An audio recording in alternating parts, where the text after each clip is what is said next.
महाप्रसाद जननी सर्व सौभाग्य वर्धिनी आदि व्याधि हरा तुलसी नित्यम नमोस्तुते। हे माँ तुलसी, आप सौभाग्य को बढ़ाने वाली हैं, हर प्रसाद को भोग लगाने वाली हैं, आप उसे महाप्रसाद बनाने वाली हैं। आपको मैं नमन करता हूँ। आप श्री हरि विष्णु की प्रिया हैं, आप उन्हें बेहद पसंद हैं। कहते हैं कि देवी के पराक्रम के आगे हर दैत्य शक्ति हारी है, 56 भोग के आगे एक तुलसी दल भारी है।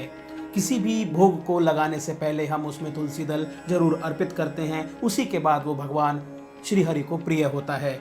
आपको मैं प्रणाम करता हूं। तो चलिए अब बात करते हैं आज के इस विशेष दिन की। आज कार्तिक मास की देव उठानी एकादशी है। आज ही के दिन भगवान शालिग्राम और माँ तुलसी का विवाह हुआ था और उसी रूप में हम इस दिन को मनाते हैं। कहते हैं कि आज के दिन इन दोनों की पूजा करने से ही सभी वैवाहिक जितने भी कष्ट होते हैं वो दूर हो जाते हैं, संतान सुख की प्राप्ति होती है और शुभ कार्यों का प्रारंभ भी आज ही के दिन से माना जाता है। देवी तुलसी पिछले जन्म में एक राक्षस कन्या वृंदा थी।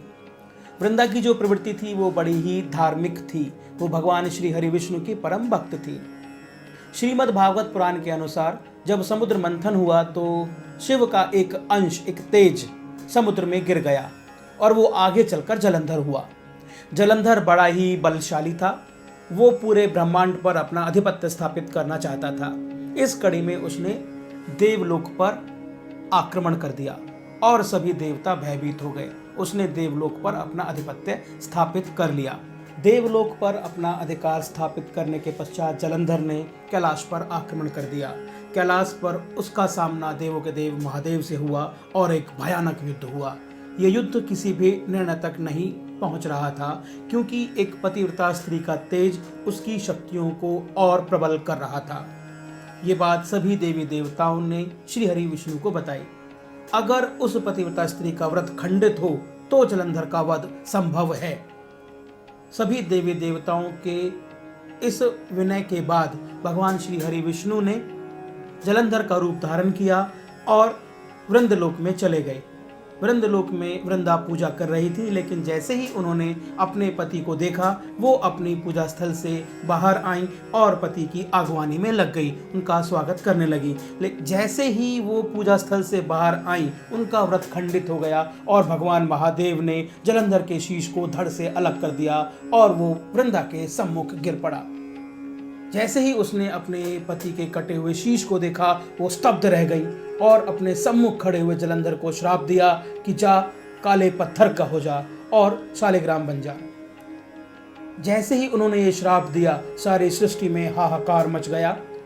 देवी लक्ष्मी के अनुनय विनय के बाद देवी वृंदा ने अपना श्राप वापस लिया और अपने पति जलंधर के शीश के साथ भस्म हो गई। इस भस्म राख से एक पौधे की उत्पत्ति हुई, जो पौधा तुलसी के रूप में आज हम सबके सम्मुख है। भगवान श्री हरि विष्णु ने इस पौधे को तुलसी का नाम दिया और बहुत सारे वर भी इस तुलसी पौधे को दिए। औषधीय गुणों के साथ साथ उन्होंने ये कहा कि अगर आप मुझे कोई भी भोग लगाना चाहते हैं तो उसमें आपको तुलसी दल समाहित करना होगा, अन्यथा मैं ये आपका प्रसाद महाप्रसाद नहीं स्वीकार करूंगा। तभी से ये परंपरा प्रचलन है कि किसी भी प्रसाद को भगवान विष्णु तक चढ़ाने से पहले तुलसी दल को चढ़ाया जाता है, उसमें तुलसी दल का समाहित किया जाता है। आज के दिन यानी देव उठनी एकादशी के दिन अगर तुलसी और शालिग्राम का विवाह विधि पूर्वक संपन्न कराया जाता है तो विवाह में आने वाली समस्त अड़चनें दूर हो जाती हैं और वैवाहिक सुख, संपन्नता और संतान प्राप्ति के प्रबल योग बनते हैं। तो आपको समस्त देवी देवताओं का आशीर्वाद प्राप्त हो। माँ तुलसी की कृपा आप पर बनी रहे। नमस्कार।